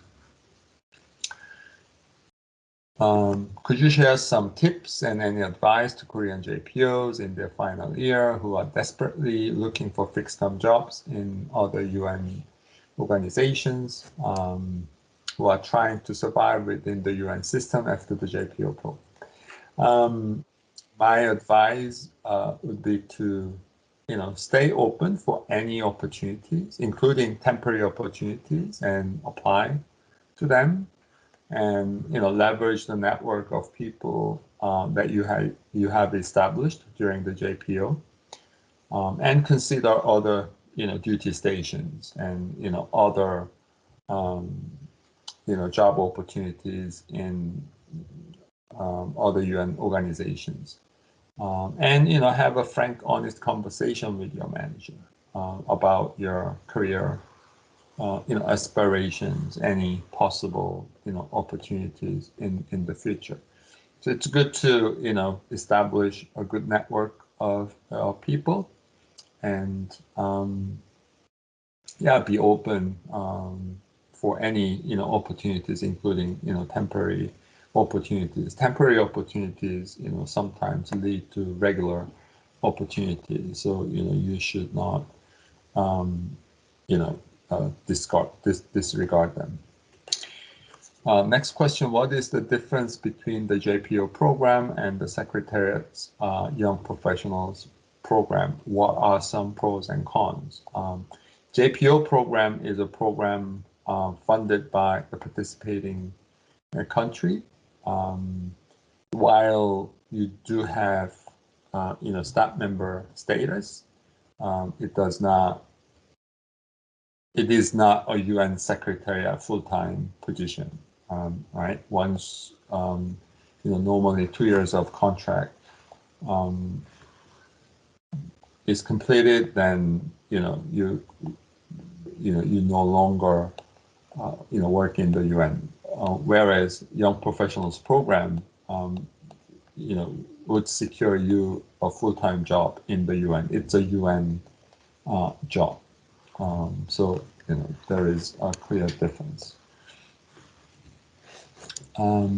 Next question, what is your personal opinion on the policy direction for the Korean government to increase representation, high level or overall, of Korean nationals in the UN system and or international organization? I think Korean government should have a database of qualified candidates who may be qualified for different senior positions and other positions. I do believe that the Ministry of Foreign Affairs has the database and actually send out notification to those candidates in the database. I do believe it's a database for senior positions, so it's a very good initiative, and also Korean government should continue to have a dialogue with UN organizations, senior officials, and remind them that we do have qualified candidates, and push for Korean nationals when positions arise. I do believe the Ministry of Foreign Affairs of Korea does a very good job in doing so. So hope that they continue to do so. Okay, I think I have two more questions. could you explain to us about the UN's geographical distribution policy and its relationship with the Yppyp program? What does it mean specifically that Korea is underrepresented? Do you then employ a certain number of P-level staff through the Yppyp exam on the very year? Yes, in the Secretariat, the Young Professionals program is directly linked to the geographical representation status of member states. Young Professional program is available for candidates from on and underrepresented member states, and on an underrepresentation of member states is linked to what we call desirable ranges of a member state, which is established based on membership factor, population factor, and their contribution factor. How much money they contribute to the UN. So, based on those factors, a quota, so to speak, is established for each member state, and quota has a minimum and maximum. And when number of staff members from that particular member state goes below the minimum level of that quota, then member state is considered underrepresented. If there is no staff member from that member state, then we call it unrepresented. So and the geographical representation applies to only geographical posts. I mean, it is a complicated system to explain in few sentences, but the point is that Young Professionals program is linked to geographical representation status of a member state. Korea is underrepresented, which means that number of Korean nationals in geographical positions in the UN is below the minimum level of the quota. So Yppyp is available to Korean nationals in 2021. I hope it clarifies a little bit.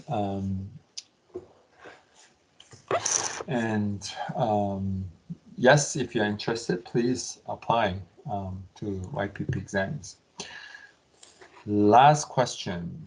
Do you must be fluent in other UN official languages besides English? Also, do you prefer candidates who have graduated college, graduate schools of English as mother tongue countries, such as the US, UK, Canada, and others? Lastly, do you prefer Korean applicants who have graduated from top-ranked prestigious universities? The UN Secretariat's working language is English and French, so you must be fluent in either English or French. Yes, it is desirable to have,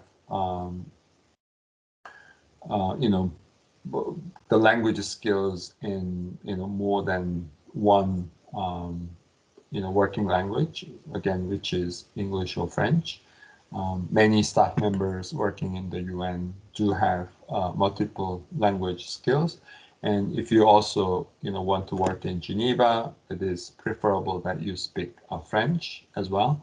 And if you want to work in Santiago, Chile, where one of the regional commissions, Economic and Social Regional Commission is located, then you should speak Spanish. So it's good to have multiple language skills. It is highly desirable. Now, in terms of what types of universities, as long as you you hold a first level university degree or a master's degree in one of the universities that is accredited in our UNESCO the database, then it's fine. We don't, really look at the names of universities. I mean, some hiring managers may do, but it is not, required that you graduate from, top, universities around the world, including Korea. So I hope that answers your question. And that was the last question. Once again, thank you very much for participating in the 2021 International Organizations Career Fair in Korea, and has been a real pleasure interacting with you. And I wish you all the best in your career endeavors, and hope to see you sometimes, either in the UN or anywhere else. Thank you. All the best. Bye-bye.